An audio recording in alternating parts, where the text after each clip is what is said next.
Hey guys, welcome to 6 Minutes for Wednesday, June 15th.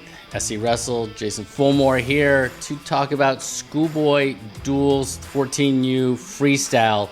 It actually wrapped up on Sunday, a couple days behind, trying to catch up with all the results, throwing out previews for the juniors and the girls that started today in Oklahoma. Got Disney Duels coming up, hopefully a preview tomorrow. So a lot going on. Sorry for the delay on the 14Us, Schoolboys. But let's go ahead and jump into it. I haven't watched as many matches of these because this has actually been trailing all the other ones up to this point in time. But I did get to watch a few, and certainly some impressive performances by some kids in the Southeast. Overall, top 8, as you can see here, Jersey took care of business, and honestly, Jersey took care of business against everybody. They looked fantastic. Iowa was second, Indiana Gold was third, Illinois, Ohio, Pennsylvania Blue, Minnesota Storm, Oklahoma Red. Kind of the usual characters, not surprised by any of those in the top 8. Tennessee wrestled super tough, ended up 4th in bronze copper. Georgia was 2nd in the red-blue pool. Florida fell to the green-yellow pool. Finished 1st, though, in the green-yellow pool, so they finished really on a winning streak and had a really good day 2 after a tough day 1. And Alabama was 5th in the green-yellow pool.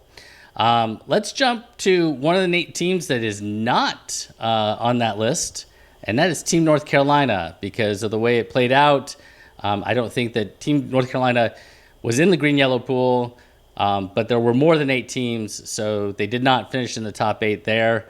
As you can see here, and again, this isn't a surprise. We've been talking about it for a few days with the roster for North Carolina. A lot of holes, so really simply no way to make up for those forfeits that they have in the lineup. Losing Ohio, Missouri Blue, yada, yada, yada, all the way through. We'll say Jack Hardy at 149 wrestled well, finished 5-4. Carson Warwick was 3-4 at 125, and 125 is a pretty tough weight in the 14Us. So like to see those two young men stand out. All right, let's jump over to Team Tennessee. And Team Tennessee is the team that they probably came in with the biggest opportunity to make the top 8. Didn't quite work out. On day 1, they took care of Alabama really pretty easily. They had a tough match with Indiana Blue, but Malachi Puckett and Finley Smount, and I think I said that right. I'm sorry, Finley, if I said your last name wrong. Really kind of sealed the deal in that duel in the semifinals pool play. They took a loss to Jersey, which wasn't a surprise. Jersey pretty much handled, like I said, everyone. And the challenge was that they fell to that true second-place match, and they lost to Oklahoma Red, which was tough because they certainly had the team that could have made that happen. It pretty much came down to a run of streaks for Tennessee and Oklahoma Red. Tennessee got off to a lead. Oklahoma Red came back, really wrestled well, 6 and 10 and 14, 19. Malachi Puckett stopped the run by Oklahoma Red, but then they pretty much put the exclamation point on that duel with wins at like 30 and 36 and so on and so forth. So as a result, Tennessee drops into bronze copper, where they wrestled well. They beat Pennsylvania Red fairly handily. They beat a very good Washington team, and a very good Washington team that they really needed some of the wrestlers to step up at the end of that duel to make sure that they got that win. And Jonah Little, Ryder Smith up top, Jordan Ogle at 250, and then coming back around and finishing it up. Hudson Chittum wasn't pushed at all in freestyle except for this duel. And in this duel, in the final match, he won 8-7 over Bryson Dolly of Washington. It was good to see Tennessee get that win.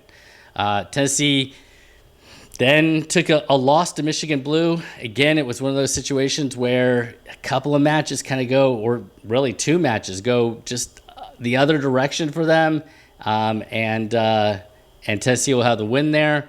They didn't get it done, and they finished up their day against Wisconsin, taking the loss. So I think they were 4-4 over Freestyle.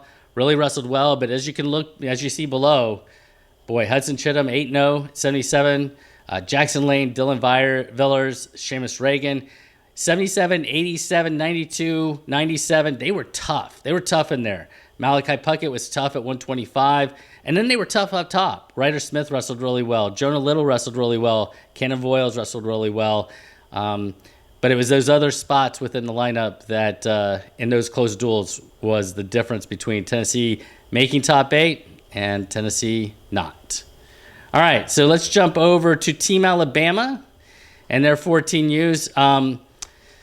Going back to the preview again, if you remember, they had a few forfeits in their lineup. Going to struggle a little bit as a result. Some individuals wrestled superb, but as a team, they were going to struggle. I don't think there was any surprise. They lost to Tennessee handily, lost to Michigan Red handily, beat Colorado Blue, especially in those matchups that it came down to, beat Kansas Blue, but finished with losses to Florida, Kansas Red, and Oklahoma Blue. Really nice to see Jamison Thomas, Will Atkinson, and Jackson Unger each finished 6-1. That was fantastic. Austin Campbell and Drew Adams finished 5-2. But you can have some great records, but when you have that many weight classes and you give up forfeits, you're just not really going to be able to overcome and win things as a team. All right, Team Florida. Team Florida, a little bit of a, I want to say, surprise. Falling to the green-yellow pool, I kind of expected that they would be a little bit higher. I don't know that I expected top 8, certainly. But they had a team that had an opportunity to make it to the bronze-copper pool, at the very least the red-blue pool. But they took a loss to Michigan Blue, 44-37, to start their day, which was really hard because they certainly had the ability to beat Michigan Blue. Looking at that, they really struggled. They took a lead, then they struggled for a period of time. Again, a series of runs was the difference in this, and what ended up being this duel. But they certainly could have beaten Michigan Blue, and they have to feel like that one got away from them. Came back and beat Kansas Red, but again, then turned around and lost to West Virginia. And in a duel that, again, they have to believe that they are the better team. They lost at 65. They lost at 187. They gave forfeits up then at 250 and 71. So they were well behind the 8 ball after the first 4 matches. They gave up losses at 77 and 83, and they really needed to turn it on. They did, but it wouldn't be enough. West Virginia would win. They beat Nebraska, North Carolina, Oklahoma Blue, Alabama, and then they beat a really good Maryland squad to finish up the day, or finish up their 2 days of freestyle. 5-2, 6-2, sorry. But, again, I say this repeatedly, it's one of those things where records are only reflective of who you got to compete against. And 6-2, yeah, but you beat a North Carolina team that had a lot of holes. You beat Alabama team that had a lot of holes, those sorts of things. Really would like to have seen them in their 2 losses that they had above. They have the team to beat those teams. They have the kids to beat that team, those 2 teams. They just couldn't make that happen. Some good individuals. Giovanni Solis was 8-0 at 106. Tyree Graham was 8-0 at 119. Vasquez Kawarian, I don't know how to say it, was 8-0. Mason Bazil was 8-0. So again, some really good individual efforts. You also see plenty of 7-1s in there. Coming through in those clutch moments, though, was the difference between Florida battling in the bronze-copper pool and taking first in the green-yellow pool. All right, we'll finish up with our Team Georgia. Georgia beat Maryland 44-34, lost to Minnesota Storm, lost to PA Red in a duel, them and Missouri Red, two teams that at least I believe they can beat. They were in both of those matches, let some things get away from them. Beat Arkansas, beat Texas 44-39 in a good win, and then lost a tough one to Utah 48-35.